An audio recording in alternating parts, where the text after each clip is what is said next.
যদি জুলাই সনদ বাস্তবায়ন আদেশ এবং গণভোট এই দুটি প্রশ্নবিদ্ধ হয়, তাহলে বিগত সরকারের আমলে যে 16 মাস দেশ পরিচালনা করেছেন তার সব কিছুই অসাংবিধানিকতার বেড়াজালে আবদ্ধ হবে।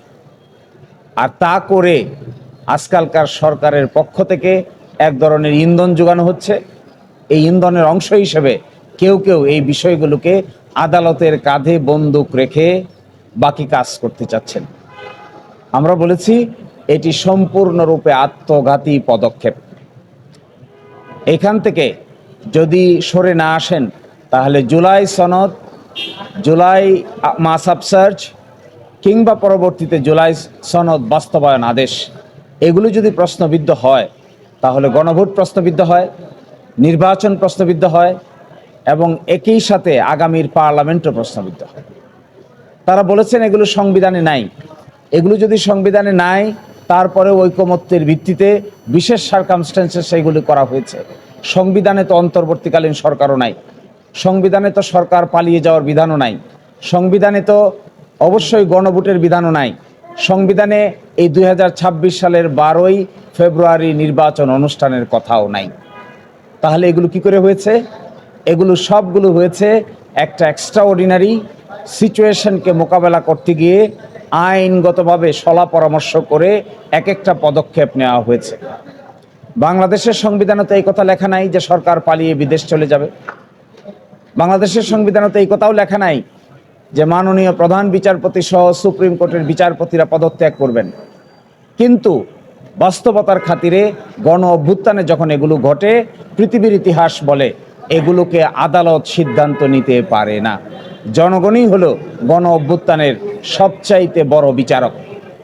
এটি বিচার কার্যের 2 দেয়ালের 4 দেয়ালের মধ্যে বসে জনগণের এত বড় আফসার্জকে ফয়েল করে দেওয়া যায় না। যদি আমরা বলেছি এটাই, এবং এখানে তাও বলেছেন যে দ্বিতীয় সংসদ শপথ কে নেবেন, কে দিবেন? এই আইনের 8 ধারায় বলা আছে দ্বিতীয় শপথ তিনিই দিবেন, যিনি সংসদ সদস্যদের শপথ দিবেন তিনিই দিবেন। অর্থাৎ প্রধান নির্বাচন কমিশনার দিয়েছেন, এখানেও প্রধান নির্বাচন কমিশনার দিবেন।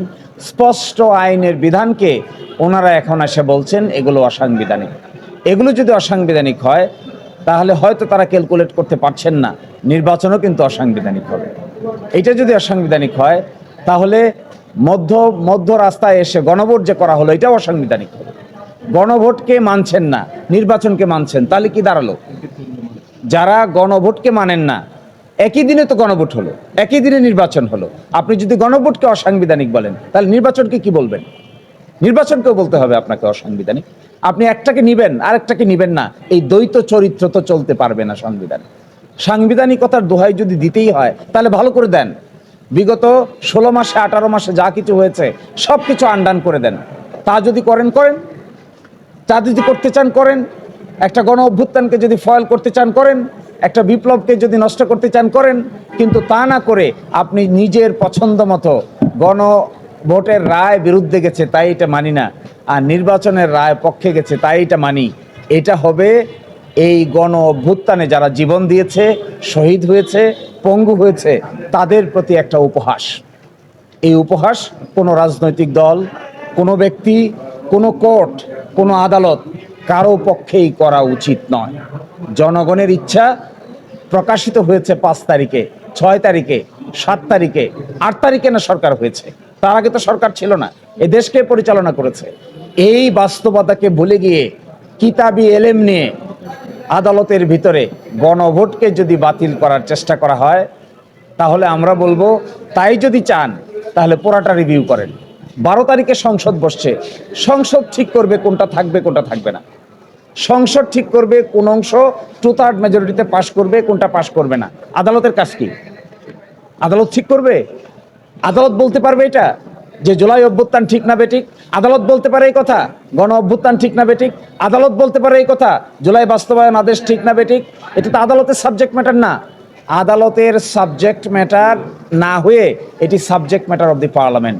কিন্তু পার্লামেন্টের জন্য আগামী 10 দিন সময় অপেক্ষা করার মতো ধৈর্য দেখাইতে পারছেন না। আমরা মনে করি নিশ্চয়ই এর পিছনে একটা গভীর এজেন্ডা লুকিয়ে আছে। যেখানে 10 দিন সহ্য করার মতো ধৈর্য আপনাদের নাই। তো আমাদের সাবমিশন হলো, আমরা মনে করি আদালত এখানে ইন্টারফেয়ার করবেন না, এটা আদালতের সাবজেক্ট ম্যাটার না। পৃথিবীর ইতিহাসে কোনো গণবিপ্লব আদালত ডিসাইড করে নাই। সকল গণবিপ্লব ঘটার পরে আদালত বরংশ গঠিত হয়েছে, আমাদের দেশে তাই হয়েছে। আপনি দেখবেন দুই তরফায় হাইকোর্টের বিচারক নিয়োগ হয়েছে। 5ই আগস্ট না ঘটলে দুই তরফায় নতুন আইন করে যে হাইকোর্টের বিচারক নিয়োগ করেছে তার নিয়োগ করাও সম্ভব ছিল না। আর সেই আইনে নিয়োগপ্রাপ্ত হয়ে এখন যদি আমরা সেই ঘটনাকেই অস্বীকার করি, তাহলে অনেকটা নিজের বিরুদ্ধে নিজে বক্তৃতা দেওয়ার শামিল হবে। ফলে আমরা এই কথাই বলেছি, আগামীকালকে আদেশের জন্য রেখেছেন। আমি প্রত্যাশা করব বাংলাদেশের কোর্ট এই ধরনের গণ অভ্যুত্থানের সাবজেক্ট ম্যাটার নিয়ে জুডিশিয়াল বিচারের জায়গায় অবতীর্ণ হবেন না। বর্তমান সংবিধান তো সংবিধানের মতোই আছে।